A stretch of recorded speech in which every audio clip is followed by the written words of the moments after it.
Line of control کے دونوں اطراف اور دنیا بھر میں مقیم کشمیری بابائے حریت سید علی گیلانی کی پہلی برسی منا رہے ہیں۔ سید علی شاہ گیلانی 27 ستمبر 1929 کو شمالی کشمیر کے ضلع بانڈی پورہ کے ایک گاؤں میں پیدا ہوئے۔ انہوں نے ابتدائی تعلیم سوپور سے حاصل کی اور پاکستان کے اورینٹل کالج لاہور سے اپنی تعلیم مکمل کی۔ انہوں نے کشمیری تحریک کے آزادی کو زور و شور سے آگے بڑھانے کے لیے 2003 میں اپنی تنظیم تحریک کے حریت جموں کشمیر کی بنیاد رکھی۔ وہ بھارتی قبضے سے کشمیر کی آزادی کے لیے انتھک جدوجہد کرتے رہے، جس کی پاداش میں انہیں کم از کم 20 برس تک بھارت اور مقبوضہ کشمیر کی جیلوں میں قید رکھا گیا۔ میڈیا نیوز کی ویڈیو دیکھنے کے لیے ہمارا چینل سبسکرائب کیجیے اور بیل کے آئیکن پر کلک کیجیے۔ لائن آف کنٹرول کے دونوں اطراف اور دنیا بھر میں مقیم کشمیری بابائے حریت سید علی گیلانی کی پہلی برسی منا رہے ہیں۔ سید علی شاہ گیلانی 27 ستمبر 1929 کو شمالی کشمیر کے ضلع بانڈی پورہ کے ایک گاؤں میں پیدا ہوئے۔ انہوں نے ابتدائی تعلیم سوپور سے حاصل کی اور پاکستان کے اورینٹل کالج لاہور سے اپنی تعلیم مکمل کی۔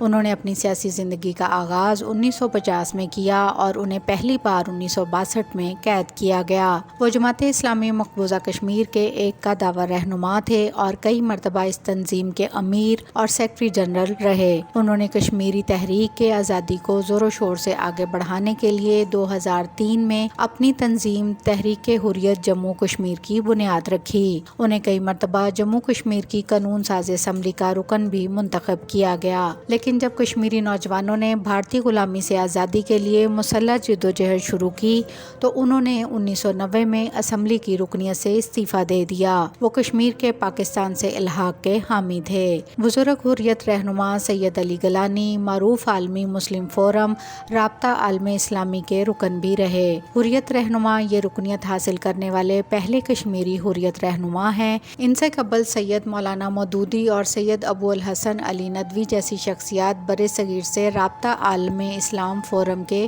رکن رہ چکے ہیں۔ انہوں نے اپنے دور اسیری کی یادداشتیں ایک کتاب کی صورت میں تحریر کی جس کا نام روداد قفس ہے۔ اسی وجہ سے انہوں نے اپنی زندگی کا بڑا حصہ بھارتی جیلوں میں گزارا۔ مرحوم قائد نے ورثہ میں کشمیری قوم کے 1,40,00,000 افراد کے علاوہ 2 بیٹے بیٹیاں اور پوتے پوتیاں چھوڑے ہیں۔ سید علی گیلانی ایک اعلیٰ پائے کے مصنف اور مثالی خطیب تھے۔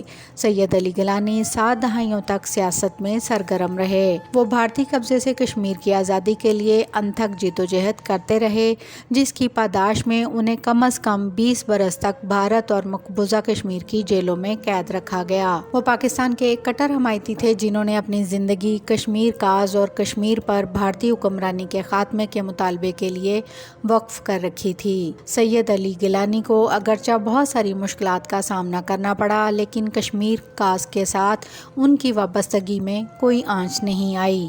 ان کا ماننا تھا کہ جموں کشمیر پر بھارت کا قبضہ قطعی طور پر غیر منصفانہ، غیر قانونی ہے اور کشمیریوں کی قسمت کا فیصلہ صرف اور صرف استواب رائے کے ذریعے ہی کیا جا سکتا ہے۔ سید علی گیلانی عارضہ قلب میں مبتلا تھے، جبکہ 2007 میں انہیں گردوں کے کینسر کی تشخیص بھی ہو چکی تھی۔